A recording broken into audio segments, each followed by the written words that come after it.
A boat leaves Horn Island at 4:31 in the afternoon. It doesn't go home. It stops. Then it stops again, 4 times, across 3 hours, before anyone puts it away for the night. Nobody connected to that boat has ever explained why. That's not a theory. That's a GPS log. It already exists. Here's what I'm promising you right now. First, you're going to see that exact GPS data, stop by stop. Second, you're going to hear a contradiction in these friends' own words. One you can measure against a timestamp, not a guess. I just watched a video. It is midnight. I just finished a workout and something clicked. I watched a video that made something else click that I watched earlier today, and that's this.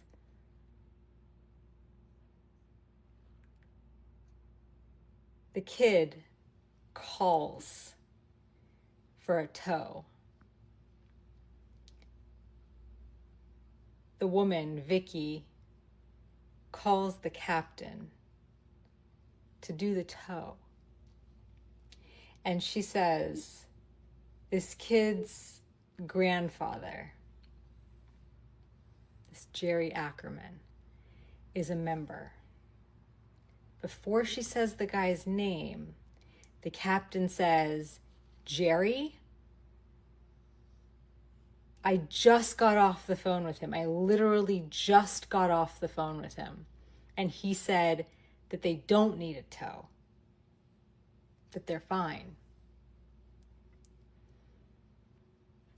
So, hold on.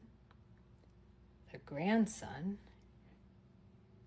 is calling for the tow simultaneous to the grandfather calling the captain of the towboat saying they don't need a tow before the captain gets a call from Vicky. When did the kid call the grandfather?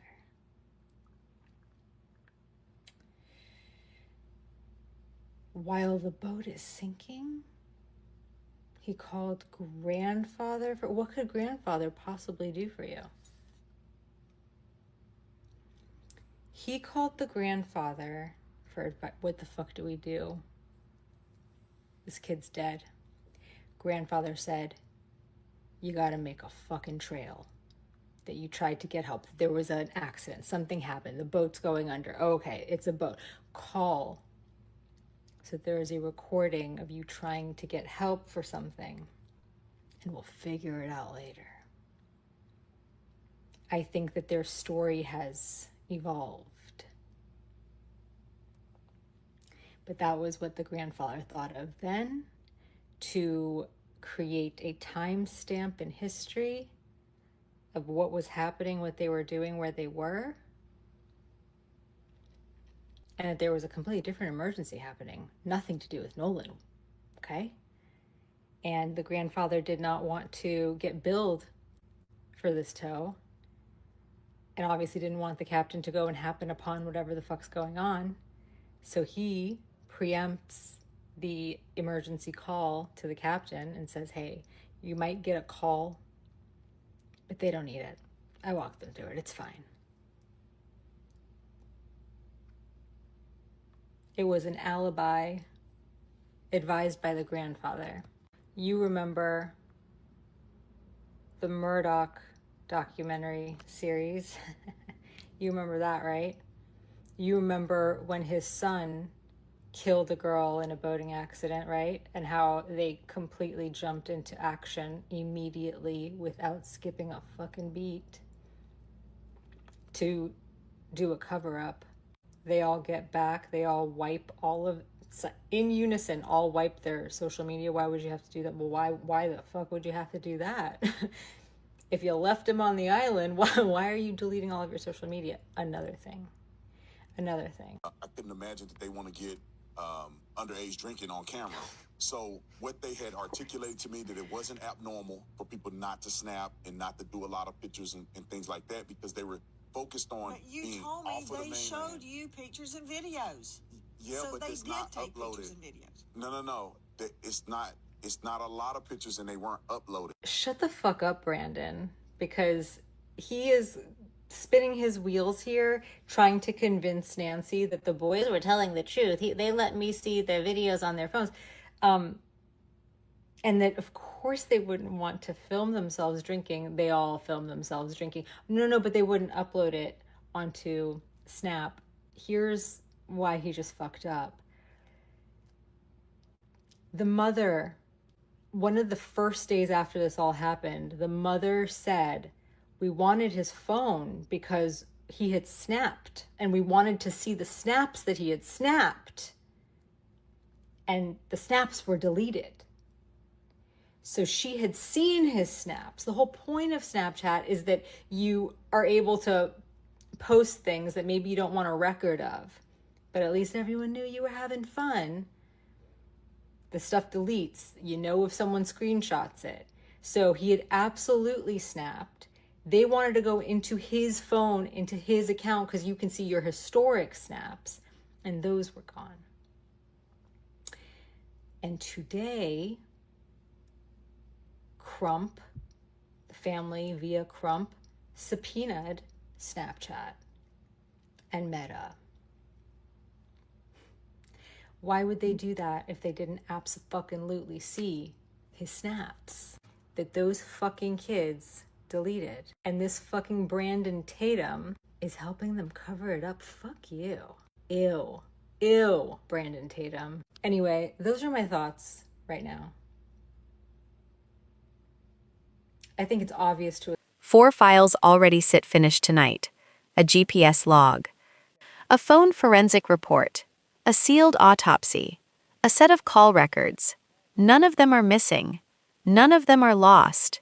They're complete, and they're sitting unreleased. This isn't about picking a villain.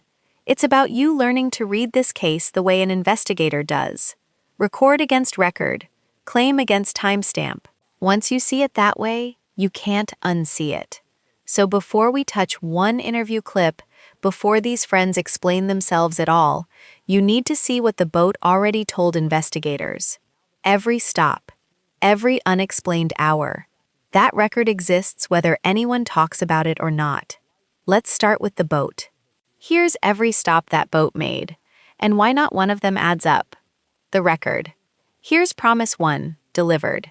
GPS data obtained by CBS News tracks this boat after Horn Island. Mainland dock first, then Fort Bayou at 5:52. Back to the dock at 6:06. The Fort Bayou boat launch at 7:19. Then trailered to a Biloxi residence. 4 stops, nearly 3 hours, before this boat is even put away. Why does a boat headed home stop 4 times in one night? Now look at the phone. Christine compared 2 tracking systems on Nolan's device once she got it back. Life 360 showed one history. Snapchat showed a different one. Same phone, same night. 2 records that don't agree. One of them was changed. The question is which one and who changed it. What the subpoenas actually want. So the family filed 5 subpoenas. Snapchat, Meta, WhatsApp, TikTok, Life 360. Most people skip past what these actually request. Attorney Gary Bufkin's filings request IP addresses, login histories, and 2-factor authentication timestamps for every access point on Nolan's accounts. They want to know who logged in, from where, and exactly when. That data lives on the server. Deleting something from a screen doesn't delete it from the company that owns the platform. Then there's the sheriff's office request to the public. Not just photos and video, unedited footage, specifically. Say that word back to yourself. Unedited. That's a department that already suspects altered versions exist. 4 unexplained stops. 2 tracking records that contradict each other. Server data that survives deletion. That's the record. Before one person opens their mouth. Now you need to hear what they said when they did. Hold those records in your mind. Because what these friends said out loud doesn't match them. Key question. Here's Promise 2. 5 specific claims. 5 specific records. You check each one, yes or no. 1. Warren says he called the Coast Guard that night. The Coast Guard's own initial statement says they weren't informed until 12:30 a.m. That's not a small gap. That's hours. 2. Warren says he wasn't at the house when the phone got handed over. Later, in the same interview, he describes exactly how it happened, like he was standing right there. 3. Warren describes calling his mother from Horn Island. One account, the call goes through fine. Another account, 8 attempts, terrible reception, and he places her on the backside of the island. That's not a phrase. That's Warren placing an undisclosed adult on Horn Island the night Nolan disappeared. 4. The friend's attorneys say the group contacted Katie McCormack before anyone called Christine. But Christine's account has a timestamp, 11:07 p.m. Warren introduces Katie to her like she's brand new information. You don't introduce someone you've already confirmed. 5. On the sea tow call, the dispatcher asks how many people are on the boat. The answer? About 7. You can count every person on a boat that size without turning your head. About isn't a head count, it's a hedge. 5 claims, 5 records. None of them line up clean. That's the pattern running through this entire case. Information gets managed, one layer at a time. Which of these 5 would you have caught first? Tell me below. Every one of those contradictions, there's already a file that settles it. And that's where this gets unsettling. Suspect/truth. Here's what almost nobody in this space says out loud.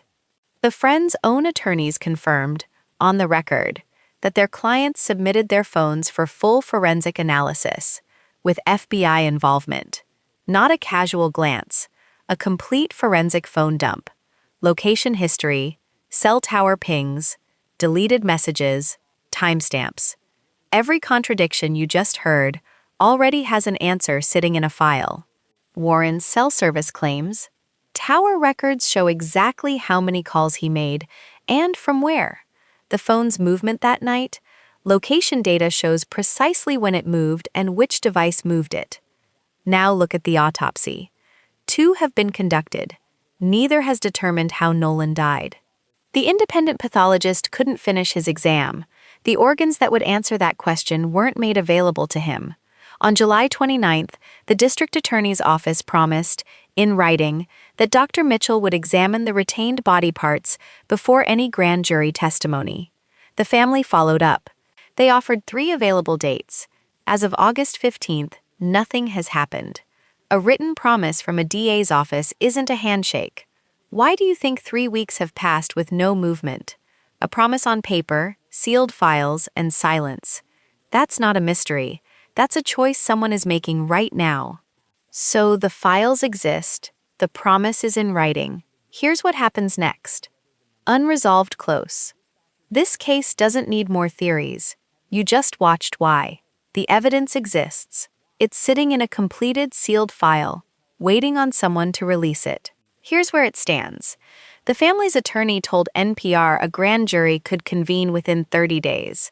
The Congressional Black Caucus sent the FBI a formal letter demanding a full federal investigation. They gave them 7 days to respond. 2 deadlines, both real, both approaching. The state autopsy, complete, sealed. The forensic phone analysis, complete, sealed. The DA's written promise on the retained tissue, still unfulfilled. So here's the real question. It's not what happened to Nolan Wells on that island. That answer already sits in a file, waiting on a signature. The real question is why the people holding that file are making this family wait. If you had to guess what's actually inside that sealed autopsy report, what do you think it says? Tell me below, and subscribe now, because when that grand jury convenes, you'll want to already be here.